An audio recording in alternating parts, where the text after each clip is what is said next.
Welcome back. Raising kids as Muslims in North America is no easy feat. We are constantly dealing with challenges within our own communities and academic institutions.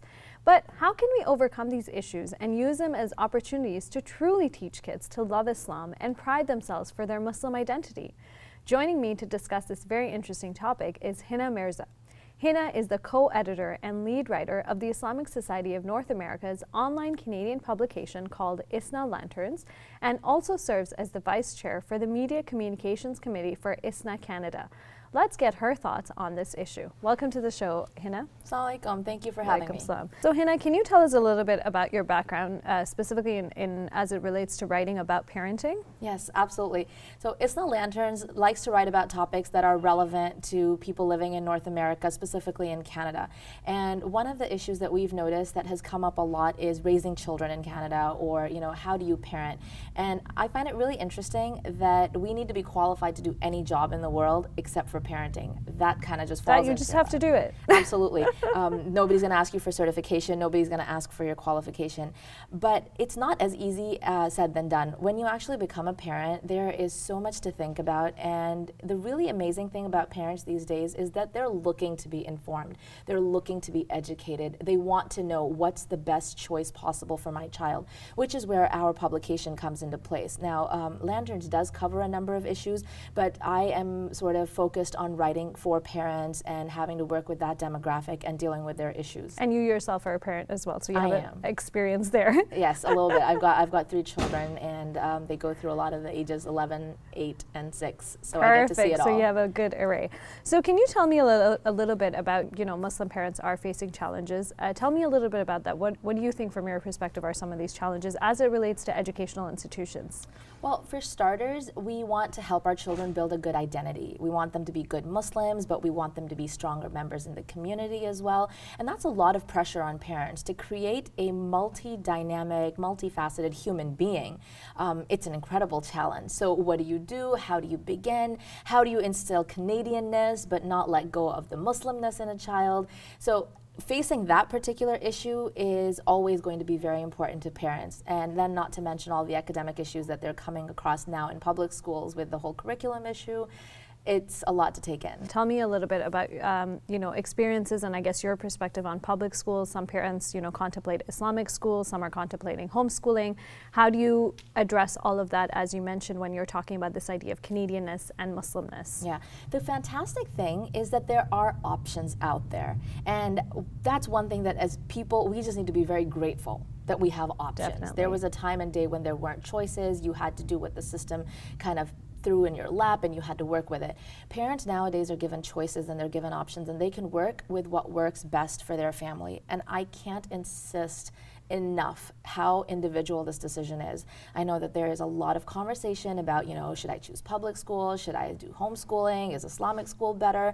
I want to demystify that completely, and I want that myth to get out, just throw that myth out, because there is no right answer.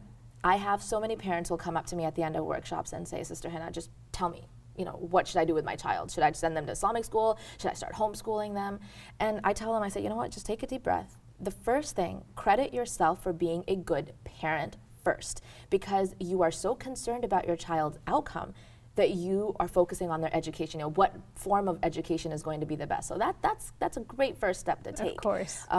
Being a concerned parent is definitely the right step. And so the second issue is, which avenue should you take?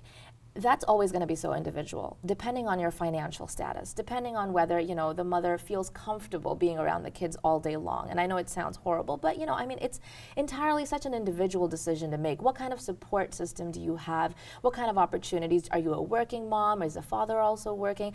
All of these pieces of the puzzle have to come together in order to make the right choice. And let me assure you that there is no bad choice out there.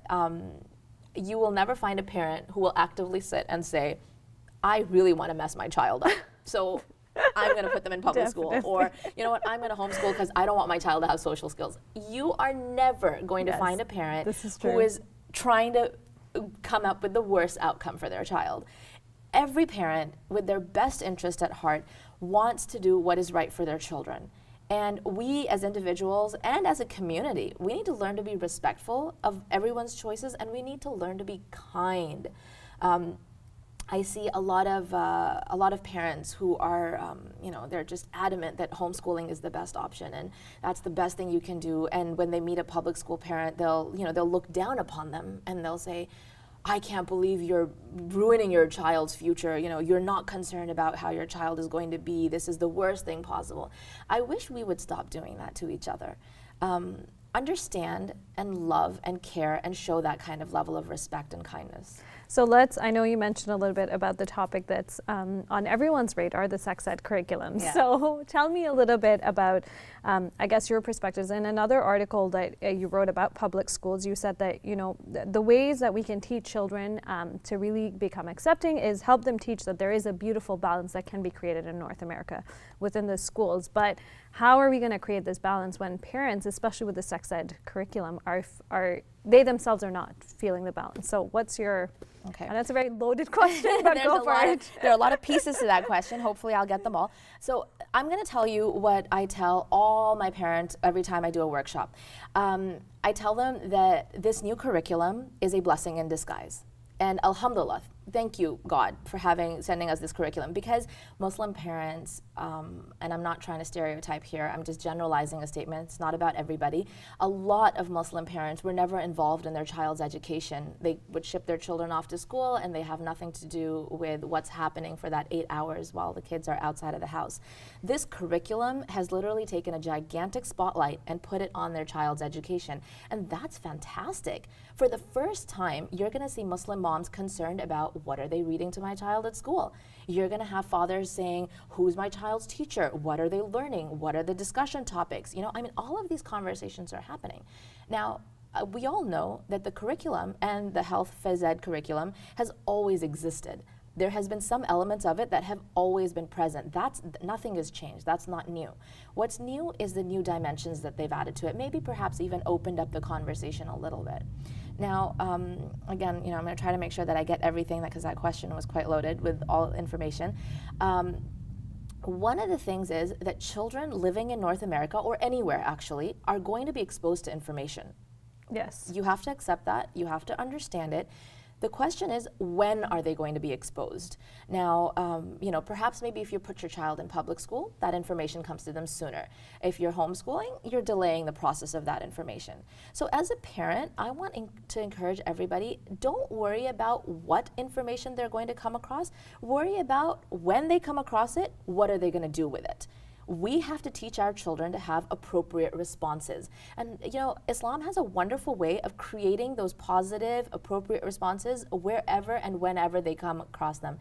My children they're very young. I've got a child in kindergarten, I've got a child in grade 2, and then I've got a daughter in grade 5 right now. So you'll have my kindergartner, he's asking me certain questions about the way his teacher might be dressed. And it's the summer, wardrobes change, and he's 5.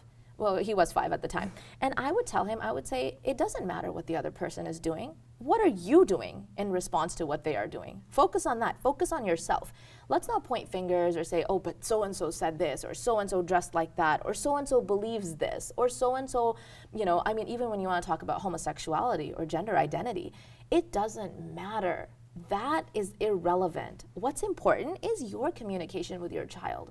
Teaching them appropriate responses is your responsibility.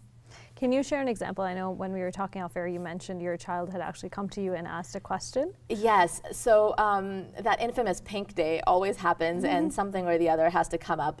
My daughter was read a book on gender identity, and it was a very well-written children's book about how a boy wanted to dress like a girl, and they completely made it look like, hey, it's okay. And the whole idea that was being pushed in the book was that there's no such thing as girls and boys. We're all equal. And to a certain extent, I understand what the message is supposed to be, but the delivery of it was so inappropriate, because the boy wants to wear a tangerine colored dress and wants it to be acceptable and wants it to be okay.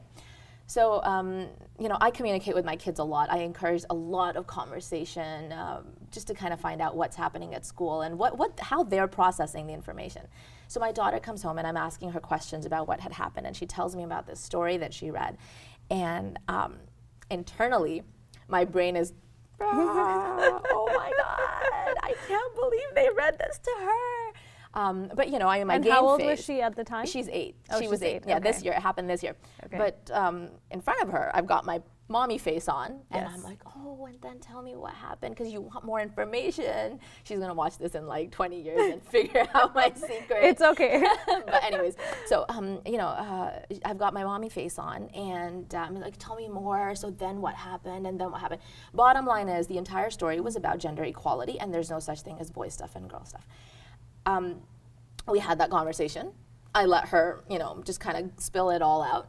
And then I started asking her really, you know, probing questions. And I said, well, that's really interesting that, you know, girls can do everything boys can do and boys can do everything girls can do. But why don't, I'm a little confused. I've never seen a boy have a baby in his belly. Like, that's never happened. Have you ever seen that happen? And so she's sitting there and she's like, no, I've never seen that. And I was like, yeah, boys don't give birth to babies. Only girls give birth to babies. I let that idea sit in her head for a bit. And she's thinking, she's like, oh my God, that's right. Boys Yeah. can't have babies. Okay. And then I said to her, I said, you know, another thing I was thinking was, boys can't feed babies from their bodies.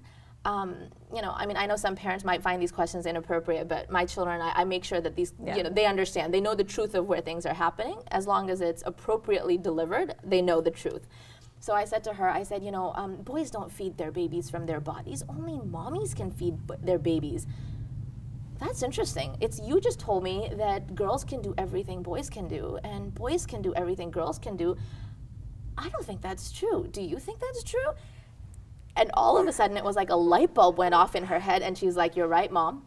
It's not possible. And so once I had solidified that basic ground rule, like, you know, your idea of girls and boys are equal is not correct, then I went into phase 2, and I said, well, you tell me something. You know, I mean, I'm just curious to know what your thoughts are about this, that if there was a lot of snow on the driveway and we needed to shovel it, and we've got a huge driveway, I was like, if we needed to shovel it, who's the better person for that job? And so she, you know, it took her like a split second. She's like, Dad. And I was like, why? And she's like, because he's stronger. And I said, yeah, you're right. I wouldn't want to shovel the whole driveway. I think your dad definitely is the better person for the job. And then I said to her that, you know, on days where you're sick and you've got tummy aches and you want to stay home from school, who would you rather have stay home with you? Would you rather have daddy stay home, or would you rather have mommy stay home? And she's like, of course, I want mommy to stay home because you give me good hugs and you take care of me. And, you know, I mean, I don't want to step on anyone's toes when it comes to feminism, because I know this is a big issue. And Islam is a religion that really promotes, you know, I'm not going to say gender equality. That's incorrect. But every gender having their own place in this Yes. world. And that's something that I want parents to start teaching their children. Even as a society, and I'm not talking about Muslims or non-Muslims, I'm talking about as a society, we need to understand that there's some things that guys are great at doing and some things that women are great at doing. We're not trying to compete with one another. We're trying to learn to appreciate one another and let each other live in our spaces so And that we create a can balance in our grow. communities, Yes, yes. grow as a society. That's where positiveness is going to come in. So, you know, I mean, parents across the way, teach your children, you don't have to be equal. You can do stuff that you know, as long as it comes to playing sports, as long as it comes to, you know, learning and academics and anything else, what have you. Teach your children that they can progress in a similar fashion, but understanding that they have their own space in life. Girls versus boys. Let's not try to blend the two, because they weren't meant to be And the same. compete, because you're not going to get No, anywhere. you're not going to compete. I mean, I tell my son, you have to learn to respect your sisters. Your sisters have a specific role that they are going to be fulfilling in our home, and you have to respect it. Similarly, I tell my daughters the same thing about my son. He has a specific role that he is fulfilling in our family, and we have to learn to love him and respect that role. Don't try to do that. Don't try to say that I want to do what he's doing because he's a boy. No. Yeah. That's confusing and will remain confusing. And I think that, as we've seen in the world today, once we open up those doors, it's hard then to define the lines and say, okay, well, you know, I'm a woman, I want respect, but I want to be treated with kindness. So that's, you know, then you go to a whole other Yeah. conversation. This was definitely very interesting. Thank you very much, Hina. You're welcome.